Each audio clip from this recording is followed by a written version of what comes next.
किसी भी तरह की बाजीगरी कर ली जाए, लेकिन इंडी गठबंधन के लिए बहुमत के करीब पहुंचना बहुत मुश्किल होगा। और अगर वो आ गए, जैसा ये कयास लगाया जा रहा है कि शायद नीतीश कुमार, चंद्रबाबू नायडू ऐसे तमाम इनके सरीखे तमाम नेता अगर पाला बदल भी लें तो भी एनडीए के लिए थोड़ी मुश्किल जरूर क्रिएट कर देंगे, लेकिन इससे इंडी गठबंधन को बहुमत के बराबर आंकड़ा मिल जाएगा। ये कम से कम अभी के आंकड़ों को देखने के बाद तो ऐसा लगता नहीं है दिनेश। अगर आप देखिए कि अभी क्या आंकड़े हैं, अभी आंकड़े हैं करीब 225 के आसपास, मोटा मोटा आंकड़ा अगर देखेंगे तो 225 के आसपास इंडी गठबंधन और 300 के आसपास एनडीए। अगर ऐसे में अगर आप नीतीश कुमार और चंद्रबाबू नायडू को अगर 30 सीटें हटा दें उनकी, तो भी आप इस तरफ क्या कर लेंगे, 255। और उधर मान लिया कम हो जाएगा, ठीक है, उनके लिए दिक्कत हो सकती है, फिर भी वो ऐसी स्थिति में 270 के आसपास रहेंगे। लेकिन आप 30 सीटें अगर मिल भी जाए आपको तो आप 255 नहीं पहुंच पा रहे। इसका मतलब यह है कि आरजेडी जैसी पार्टियां जो ये अभी उम्मीद कर रही हैं कि उनकी टैली बेहतर होगी परिणामों की तरफ जाते जाते, क्योंकि आरजेडी बहुत पुअर परफॉर्म कर रही है, बिल्कुल, क्या उस तरफ ये जो होप स्पिन कर रहे हैं ये सही कर रहे हैं, या असल में एक ऑप्टिमिज्म है जो फिलहाल लेकर चल रहे हैं? नहीं, मतलब अब चूंकि अब आपको ये समझना जरूरी है कि भाई लोकसभा चुनाव में कम से कम 25 से 30 राउंड की गिनती होती है और ज्यादातर जगहों पे अभी 10 से 15 राउंड के बीच की ही गिनती हो पाई है। इसलिए अभी लोगों को उम्मीदें, अभी जाहिर सी बात है दोनों में से किसी पक्ष ने उम्मीदें छोड़ी नहीं है, इसलिए वो हर तरह के गठबंधन या जोड़ तोड़ या उसकी गुंजाइश तलाश। लेकिन अगर अभी ट्रेंड्स के हिसाब से आप जाएं तो इंडी सरकार बनाने वाली स्थिति में दिखाई नहीं दे रहा है। भारतीय जनता पार्टी अपने बूते, सिर्फ अपने बूते सरकार के उस मेजॉरिटी मार्क 272 तक नहीं पहुंचती दिखाई दे रही है, लेकिन सहयोगियों के साथ सरकार बनती हुई दिखाई दे रही है। रुझानों के बीच एक्शन में इंडी गठबंधन, यह खबर देख लीजिए, इंडी गठबंधन ने कल बैठक बुलाई है और दिल्ली में यह बैठक होने वाली है। रंजीत, बिल्कुल, तो जाहिर सी बात है कि उनको लग रहा है कि अगर 225 का आंकड़ा किसी तरीके से 240 तक अगर पहुंच जाता है और 240 के बाद अगर उनको कहीं किसी तरीके से अगर एनडीए से अगर कुछ लोगों को तोड़कर वो अपनी तरफ ले आते हैं, उसमें कामयाब रहते हैं, तो हो सकता है कि उनको किसी तरीके की से सरकार बनाने की कोई जुगाड़ दिखाई दे रहा हो, इसलिए वो इस तरह की बैठक कर रहे हैं। लेकिन अगर ऐसा होगा तो फिर बड़े बड़े समझौते होंगे।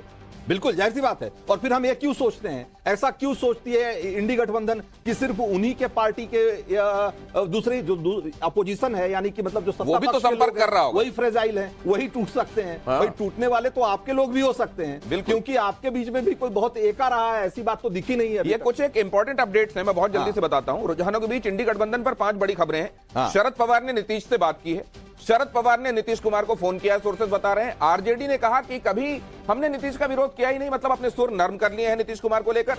इंडी गठबंधन की कल दिल्ली में बड़ी बैठक होने वाली है और कोलकाता में ममता बनर्जी ने एक बड़ी बैठक ऑलरेडी कर ली है। प्रियंका के घर पर राहुल सोनिया की मीटिंग हुई है, ये इंपॉर्टेंट अपडेट हो चुकी है।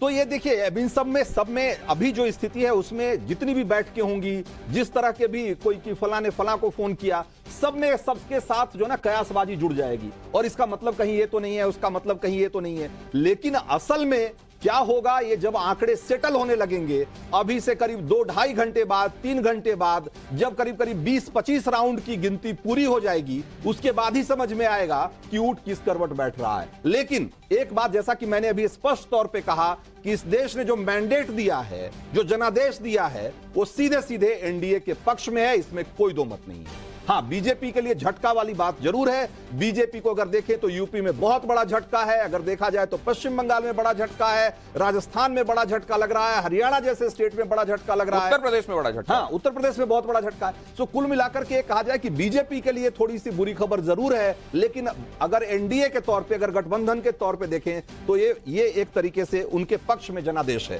तो जरा अब हम रुझानों के बीच में एक सियासी हलचल की बात जो हम कर रहे हैं कि शरद पवार ने नीतीश कुमार से बात की है। क्या बात की होगी? नीतीश कुमार से ये कहा होगा कि आप तो अपने मूड के लिए जाने जाते हैं, मूड थोड़ा हमारी तरफ बनाइए। और उधर चंद्रबाबू नायडू और प्रधानमंत्री के बीच में फोन पर बातचीत हुई है, नायडू और अमित शाह के बीच में भी बातचीत हुई है, सोर्सेज बता रहे हैं। और नीतीश को लेकर आरजेडी का रुख नरम है, जैसा हमने आपको बताया। मनोज झा के बयानों में नीतीश के लिए नरमी दिखाई दे रही है। बिल्कुल। तो हमारे साथ बहुत सारे सवाल हैं और बहुत सारी कयासबाजी है, इसके बीच में हमारे साथ बहुत सारे मेहमान भी जुड़े हुए हैं, हमारे संवाददाता भी हमारे साथ जुड़े हुए हैं। एक बार जरा पहले परिचय करा दें आपका। राधिका खेड़ा हमारे साथ हैं, बीजेपी की प्रवक्ता हैं। ममता काले पॉलिटिकल एनालिस्ट हैं। अंशु अवस्थी हमारे साथ हैं, कांग्रेस के नेता हैं, गौरव चाचरा हैं, spokes.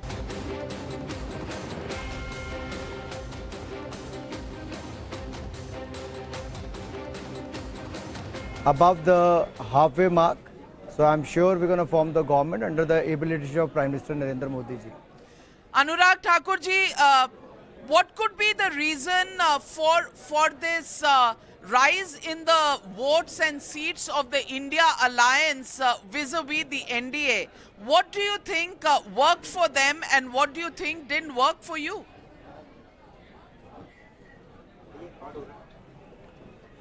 It's too early to say anything on the reasons behind the increase in numbers of the India Alliance. But let me say here that if you look at the NDA numbers also, we are well close to the 300 mark. And if you look at the third consecutive term, in the last so many years, last so many decades, it is the Prime Minister Modi who's got the full majority in 2014, 19, and we are hopeful till the end of the results. It's going to be a fantastic result. तो times now Navbharat पर आपका स्वागत है। आप बातचीत सुन रहे थे अनुराग ठाकुर से, हमारी ग्रुप एडिटर नाविका जी उनसे बातचीत कर रही थी। शाम के 5 बजने वाले हैं, वक्त राष्ट्रवाद का है, लेकिन आज चूंकि राष्ट्र के सबसे बड़े चुनाव के नतीजों की बातचीत है, तो फिलहाल की टैली क्या है वो विद्या हमने टेलीविजन स्क्रीन पर रखी हुई है। जी नमस्कार, आपके साथ मैं हूं विद्यानाथ झा। लोकसभा चुनाव के अब तक के रुझान जो आए हैं उससे बीजेपी गठबंधन यानी कि एनडीए सरकार बनाता हुआ दिखाई दे रहा है, लेकिन अकेले बीजेपी बहुमत के आंकड़े से दूर है। बीजेपी को सबसे बड़ा झटका अगर लगा है कहीं तो वो लगा है यूपी में। राकेश, निश्चित तौर पर यूपी देश का सबसे बड़ा सूबा जिसने 2014-2019 में बीजेपी को दिल्ली का रास्ता दिखाया, लेकिन फिलहाल वो चीजें पलट गई हैं इस बार के चुनाव में। 2024 के चुनाव में जो अभी तक रुझान हम तक सामने आ रहे हैं, करीब आधी सीट लाने में ही बीजेपी सफल होती दिखाई दे रही है, जबकि अखिलेश यादव की समाजवादी पार्टी ने जबरदस्त वापसी की है। इसी तरह बंगाल, महाराष्ट्र और राजस्थान में भी बीजेपी को झटका लगा। यानी कि वो हिंदी बेल्ट जहां पर बीजेपी ने 2014 और 2019 में शानदार परफॉर्मेंस की बदौलत जबरदस्त और जानदार सरकार बनाई थी, वहां बीजेपी को झटका लगा है। दूसरी तरफ कांग्रेस अकेले 100 सीट लाने में सफल दिखाई दे रही है। सबसे पहले आपको बताते हैं कि अब तक के रुझानों में जो नतीजे आए हैं उसके मायने क्या हैं। यानी जो बड़ी बातें हैं अभी तक के रुझानों से, उनके मायने क्या है वो आप समझिए। एनडीए को बहुमत मिलता दिखाई दे रहा है, लेकिन अकेले बीजेपी बहुमत से दूर है। इसका मायना यह है कि फैसले लेने के लिए सहयोगियों का दबाव बढ़ेगा, यानी साथ लेकर चलना पड़ेगा। पहली बार नरेंद्र मोदी को कोalition की गवर्नमेंट उनके हिसाब से, क्योंकि सबको साथ लेकर कैसे चलना है देखना पड़ेगा, क्योंकि 14-19 दोनों में बीजेपी की अकेले मेजॉरिटी थी। जी हां, यूपी, राजस्थान, महाराष्ट्र में बीजेपी को बड़ा नुकसान, और इसके मायने क्या है ये आपको बताते हैं। राम मंदिर और हिंदुत्व कार्ड का असर नहीं दिखाई दे रहा है। यूपी में अखिलेश को बम्पर सीट मिली है, लेकिन अखिलेश यादव को जो बम्पर सीटें मिली है उसके मायने क्या हैं?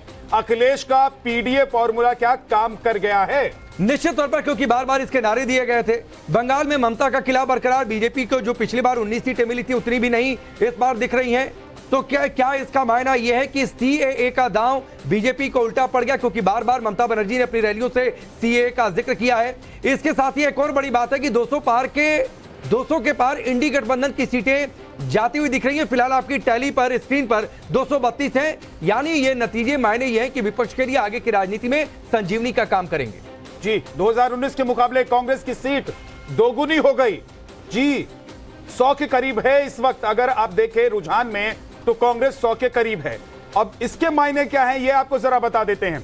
राहुल के नेतृत्व को बल मिलेगा। अभी तक राहुल गांधी के नेतृत्व पर जो सवाल उठाए जा रहे थे, कहा यह जा रहा था कि बार बार राहुल गांधी को लॉन्च करने की जरूरत पड़ रही है, तो उन्होंने जो न्याय यात्रा निकाली, देश भ्रमण किया, उसको बल मिलेगा और राहुल गांधी हो सकता है आने वाले दिनों में इस तरह की और यात्राएं करें। कार्यकर्ताओं में